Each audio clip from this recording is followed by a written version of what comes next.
안녕하세요. 오늘은 제가 무지외반증 수술을 결심하게 된 계기와 병원 선택에 대해 말씀드리려고 합니다. 지난 영상에서도 말씀드린 바와 같이 저는 제 발이 다른 사람과 다르다는 걸 군복무 기간 중에 알게 되었습니다. 엄지발가락과 새끼발가락이 툭 튀어나온 마른 목걸이 모양과 조금만 걸어도 남들은 겪지 않는 심한 통증을 겪으면서 말이죠. 저는 조금만 걸어도 발이 아파오는데 다른 사람들은 똑같은 군화를 신고 걷는데도 아파 보이는 그런 느낌이 전혀 들지 않았습니다. 야외 훈련이라도 갔다가 복귀하고 나서 군화를 벗고 나면 엄지발가락과 새끼발가락의 심한 통증 때문에 걸음걸이가 이상해지는 저와는 달리 다른 사람들은 아무 변화 없이 평소와 같은 걸음걸이로 생활하는 것이었습니다. 그래서 내 발은 다른 사람과 다르구나. 나는 군화를 신기만 해도 발가락이 아프기 시작하는데 다른 사람들은 그렇지 않구나 라고 생각하게 되었습니다. 그 발가락이 아픈 병명이 무지외반증이란 걸 군복무 기간에는 알지 못했고 단지 내 발 모양이 이상하게 생겨서 아픈 것이구나 라고만 생각했습니다. 그렇게 힘든 군생활을 마치고 집으로 돌아온 후 곧 대학교 복학을 하게 되고 이제는 더 이상 딱딱한 군화를 신을 필요가 없었기 때문에 운동화를 신게 되면서 발에 대한 통증은 군대에 있을 때보다는 조금 완화되었습니다. 그렇게 저는 발가락의 통증과 함께 7년이라는 길고 긴 시간을 보내게 됩니다. 그러던 2003년 어느 날 우연히 지하철역 안을 지나가는데 기둥에 게시된 어떤 광고를 보게 되었습니다. 바로 이 사진인데요. 처음 이 사진을 봤을 때 저는 깜짝 놀랐습니다. 제 발과 유사하게 생긴 발 사진이 있어서 한번 놀랐고 그 사진 옆에 그 발을 수술한 후의 정상적인 발 사진을 보고 2번 놀랐습니다. 그리고 그때 저는 제 발의 병명이 무지외반증이란 걸 처음으로 알게 되었습니다. 광고 사진을 보고 난 후 저는 가슴이 설레기 시작했습니다. 내 못생기고 아픈 발도 수술을 하게 된다면 비포 애프터의 애프터 사진처럼 될 수 있구나. 수술을 받으면 10년 넘게 느껴온 발의 통증도 없어질 수 있겠구나. 집에 돌아와 저는 어머니께 발 수술을 받고 싶다고 말씀드리고 한 유명 대학병원 정형외과로 첫 진료를 받으러 가게 됩니다.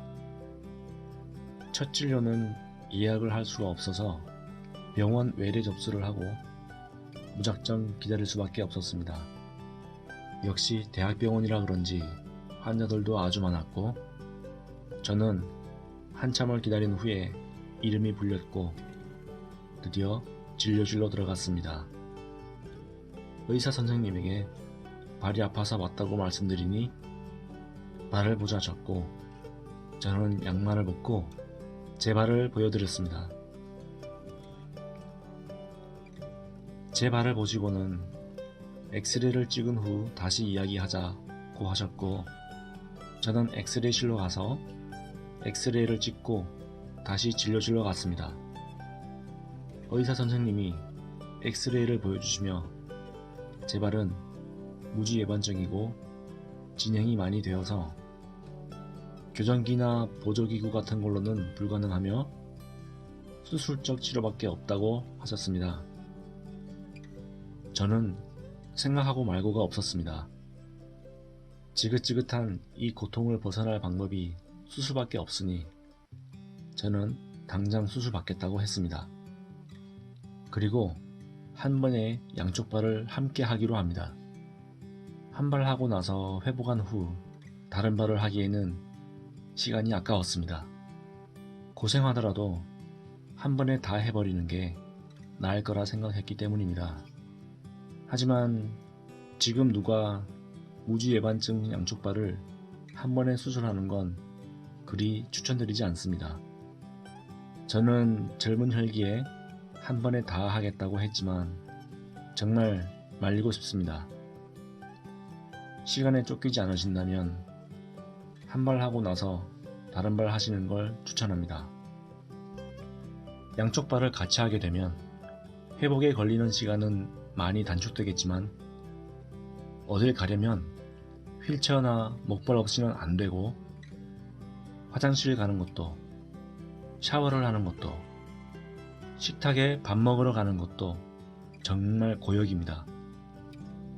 그냥 본인 스스로 할 수 있는 게 아무것도 없다고 생각하시면 됩니다.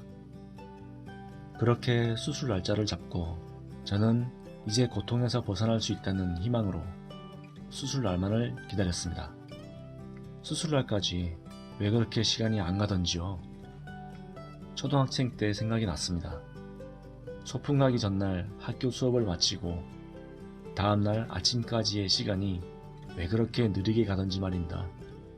그렇게 시간이 지나고 드디어 수술날이 되었습니다. 병원에 가서 입원 수속을 하고 병실을 배정받은 후 병실에 가서 환자복으로 갈아입고 수술 시간을 기다렸습니다. 드디어 제 수술 시간이 되어 저는 이동식 침대로 옮겨져 누운 채로 수술실로 옮겨지게 됩니다. 싸늘한 수술실 내부의 공기를 접하니 긴장되기 시작했습니다. 수술용 침대로 옮겨 뉘어지고 간호사분이 바리깡으로 양 다리의 발에서 무릎까지 털을 밀어주었습니다. 뭔가 긴장된 분위기의 수술실에서 바리깡 소리를 들으니까 조금 이상하더군요. 척추 마취를 하고 난 후 간호사들이 제 얼굴부터 상체를 뭔가로 덮었습니다. 집도 선생님이 들어온 것까지는 기억이 나는데 그 이후로는 수면 유도제 때문에 바로 골아 떨어졌고 눈을 뜬 건 병실이었습니다. 마취가 풀리지 않아서 하반신 감각은 아예 없었고 고개를 들지 말라고 해서 눈만 아래쪽을 보는데 반기부스를 한 양쪽 발이 보였습니다. 아, 수술이 끝났구나. 이제 내 발 모양도 정상적인 모양으로 될 거고 통증도 없어지겠지. 라는 희망에 가슴이 벅차왔습니다. 그러나 그때의 저는 앞으로 다가올 지옥을 전혀 모르고 있었습니다. 지옥에 대한 이야기는 다음 영상에서 하도록 하겠습니다.